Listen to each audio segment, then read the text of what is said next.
the funniest part about all of this, is that the whole AI problem is like a whole other, that's an entire other chapter in the story, right?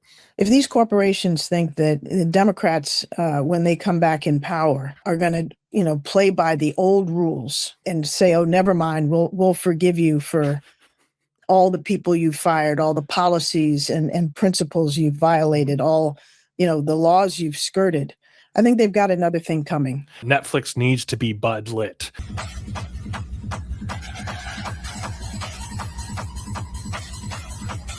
Why do I say this? The only reason why they have so much clout and so much power is because they started in 1997. So they've been around since 97.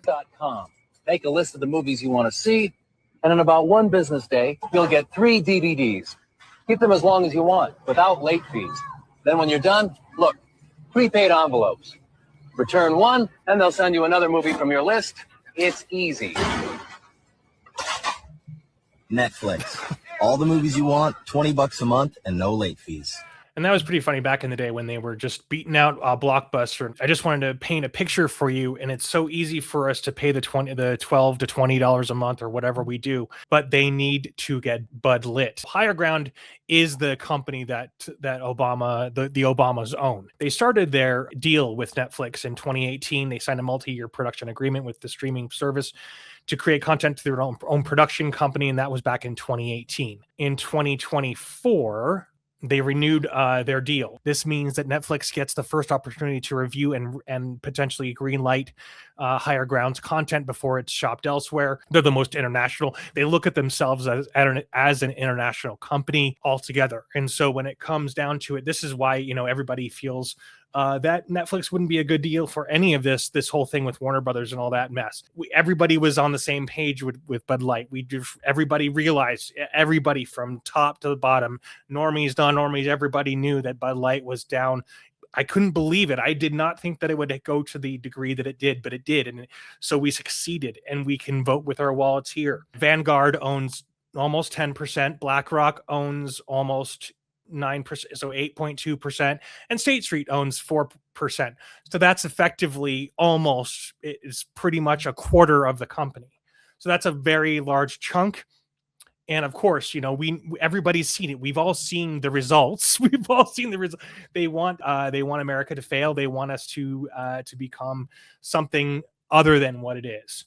And that's just the simple fact of it all. So, and that brings us to this piece of crap person. Now, Susan Rice is a perfect example of taking an inch, giving an inch, taking a mile, right? She's the perfect example of that.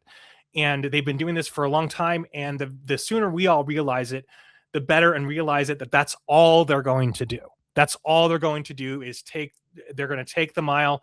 We give them a little bit, and they're going to take everything, because that's all they want to do.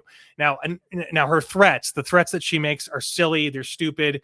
I mean, when it comes down to it, it's the funniest part about all of this. The funniest part about all of this is that the whole AI problem is like a whole other, that's an entire other chapter in the story, right?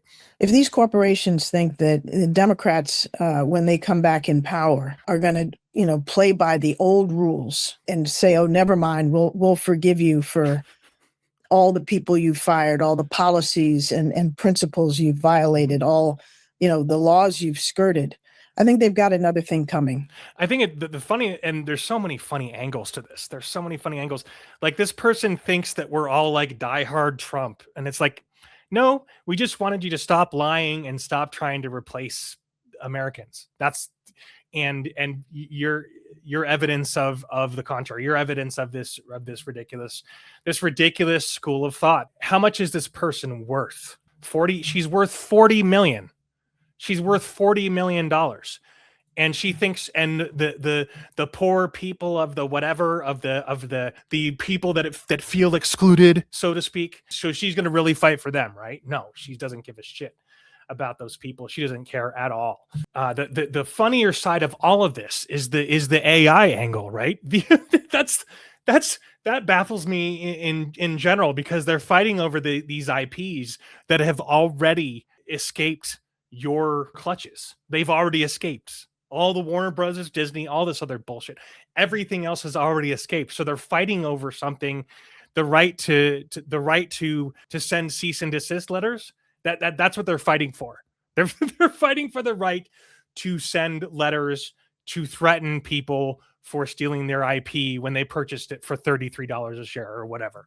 Again, I just have to reiterate the point. The reason why they have so much power in this is because they joined Obama's with them and everything. And I did see, I'm not sure if Obama actually owns stock. He probably owns stock through through BlackRock or some other parent company or some other proxy company of some kind. But let's read what Charles Gasparino says. So Paramount Skydance continues with what has been described as good faith negotiations with Today to buy the entire company, as deadline for its last and final offer come down to the wire tomorrow night at midnight. So that's tonight. General feeling inside is to increase the $30 share bid to a few more dollars, maybe as high as 33. And that said, the situation is fluid, I am told. The backdrop is, of course, the increasingly dire regulatory political challenges facing Netflix deal for the company's streaming service and studio, as I have previously reported. Like, she thinks that she somehow can play against the rules, but still play by the rules. Like, her whole statement was backwards.